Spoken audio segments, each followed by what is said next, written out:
50 ವರ್ಷದ ಹಿಂದಿನ ರಸ್ತೆಯನ್ನ ಬಂದ್ ಮಾಡಿಬಿಟ್ಟಿದ್ದಾರೆ ಒಬ್ಬ ಖಾಸಗಿ ವ್ಯಕ್ತಿ. ಪ್ರಸಿದ್ಧ ಕ್ಷೇತ್ರವನ್ನ ಸಂಪರ್ಕಿಸುವಂತ ರಸ್ತೆಯನ್ನೇ ಈತ ಬಂದ್ ಮಾಡೋದಕ್ಕೆ ಹೋಗಿದ್ದಾನೆ. 50 ವರ್ಷದ ಹಿಂದಿನ ರಸ್ತೆಯನ್ನ ಖಾಸಗಿ ವ್ಯಕ್ತಿ ಹೋಗಿ ಬಂದ್ ಮಾಡಿದ್ದಾನೆ. ಪ್ರಸಿದ್ಧ ಹುಂತನಗೋಳಿ ಕ್ಷೇತ್ರವನ್ನ ಸಂಪರ್ಕ ಮಾಡುವಂತ ಒಂದು ಮುಖ್ಯ ರಸ್ತೆ ಇದು. ಇದಿರೋದು ಉಡುಪಿಯ ಬೈಂದೂರು ತಾಲೂಕಿನ ಹುಂತನಗೋಳಿಯಲ್ಲಿ. ಕೆಲ ತಿಂಗಳ ಹಿಂದೆ ರಸ್ತೆಯನ್ನ ಬಂದ್ ಮಾಡಿದ ಬಳಿಕ ತೆರವು ಮಾಡುವಂತ ಕೆಲಸ ಆಗಿತ್ತು. ಇದೀಗ ಮತ್ತೆ ಹಳೆ ರಸ್ತೆಯನ್ನ ಬಂದ್ ಮಾಡಿದ್ದಾರೆ ವ್ಯಕ್ತಿ, ಖಾಸಗಿ ವ್ಯಕ್ತಿ ಈತ. ಏಕಾಏಕಿಯಾಗಿ ಬಂದು ಮುಖ್ಯ ರಸ್ತೆಯನ್ನ ಕನೆಕ್ಟ್ ಮಾಡೋ ರೋಡನ್ನ ಈತ ಬಂದ್ ಮಾಡಿಬಿಟ್ಟಿದ್ದಾನೆ. ದೃಶ್ಯದಲ್ಲೂ ಕೂಡ ನಾವು ಗಮನಿಸಬಹುದು. ಉಡುಪಿಯ ಬೈಂದೂರು ತಾಲೂಕಿನ ಹುಂತನಗೋಳಿ ಜನ ಓಡಾಡುವಂತ ಪ್ರದೇಶ, ನಿತ್ಯ ಸಾರ್ವಜನಿಕರು ಓಡಾಡ್ತಾರೆ. ಪ್ರಸಿದ್ಧ ಕ್ಷೇತ್ರವನ್ನ ಕೂಡ ಸಂಪರ್ಕ ಮಾಡುತ್ತೆ. ಇದೇನು ಈ ಬಾರಿ ಏನು ಮೊದಲಲ್ಲ, ಈ ಹಿಂದೆಯೂ ಕೂಡ ಹಿಂಗೆ ಮಾಡಿದ್ನಂತೆ. ಇದೀಗ ಮತ್ತೆ ಹಳೆ ರಸ್ತೆಯನ್ನ ಬಂದ್ ಮಾಡಿದ್ದಾನೆ. ಪಕ್ಕದಲ್ಲೇ ಗುಡ್ಡ ಕೊರೆದು ಪರಿಹಾರ ರಸ್ತೆಯ ನಿರ್ಮಾಣದ ವಿಚಾರ ಇದೆ. ಮಣ್ಣಿನ ರಸ್ತೆಯಲ್ಲಿ ಸಂಚಾರ ಮಾಡೋದಕ್ಕೆ ಪಾಪ ಆ ಭಾಗದ ಜನ ಹರಸಾಹಸವನ್ನ ಪಡ್ತಾರೆ. ಕೆಲ ದಿನಗಳ ಹಿಂದೆ ಸುರಿದಂತ ಮಳೆಗೆ ರಸ್ತೆ ಬಾಯಿ ತೆರೆದು ಕೂತ್ಕೊಂಡಿದೆ. 3 ಗ್ರಾಮಗಳ ಮೂಲಭೂತ ಸೌಕರ್ಯವನ್ನ ಈ ವ್ಯಕ್ತಿ, ಪ್ರಭಾವಿ ವ್ಯಕ್ತಿ ಈತ ತಡೀತಿದ್ದಾನೆ. ಈಗ ಜಿಲ್ಲಾಡಳಿತಕ್ಕೆ, ಜನಪ್ರತಿನಿಧಿಗಳಿಗೆ ಈ ಜನರ ಗೋಳು, ಈ ಸಮಸ್ಯೆ ಯಾವುದು ಕೂಡ ಕೇಳಿಸ್ತಾನೆ ಇಲ್ವಾ? ಯಾಕಂದ್ರೆ ಪ್ರಸಿದ್ಧ ಕ್ಷೇತ್ರವನ್ನ ಸಂಪರ್ಕಿಸುವಂತ ರಸ್ತೆ ಅದು ಹೆಂಗ ತಡೆ ಹಿಡಿಯೋದಕ್ಕಾಗುತ್ತೆ?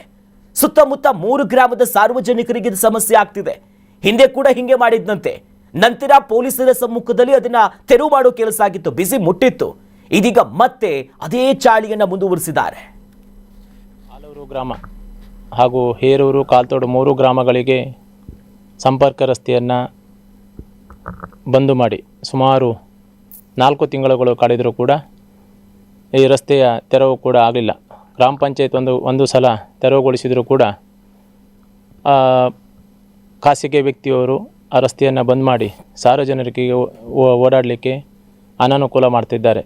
ತುಂಬ ವರ್ಷಗಳಿಂದ ಇರುವಂಥ ರಸ್ತೆ, ಇದಕ್ಕೆ ಕಾನೂನು ಪ್ರಕಾರ ಯಾವುದೇ ರೀತಿಯಾದಂಥ ಕ್ರಮ ಕೂಡ ಕೈಗೊಳ್ಳದೆ ಸುಮಾರು 3 ಗ್ರಾಮಗಳಿಗೆ ಸಂಪರ್ಕ ಇರುವ ಈ ರಸ್ತೆ ಬಂದಾಗಿದ್ದು, ಇದನ್ನು ತೆರವು ಮಾಡಿ ಕೊಡುವ ಬಗ್ಗೆ ಸಂಬಂಧಪಟ್ಟ ಎಲ್ಲ ಇಲಾಖೆಗಳಿಗೆ ದೂರುಗಳನ್ನು ಕೊಟ್ಟರೂ ಕೂಡ ಎಷ್ಟು ತನಕ ಇದರ ಬಗ್ಗೆ ಯಾವುದೇ ಕ್ರಮ ಕೈಗೊಂಡಿರುವುದಿಲ್ಲ.